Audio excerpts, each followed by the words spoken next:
I'm supposed to shoot, then charge, and then swap. Why would you ever make a character that needs to switch weapons in a game like Overwatch? Ability is the pedal platform. This elevator, Pog Champ. Excuse you?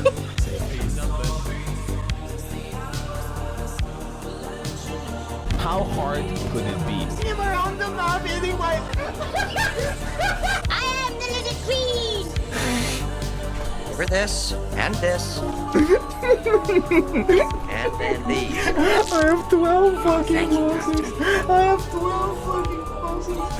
Watch this, Lise. You can actually pinpoint the second when his heart rips in half. The only way you can do damage is by literally hitting a weapon swap key. Right. I thought it was just like a left or right click thing. This guy is toast!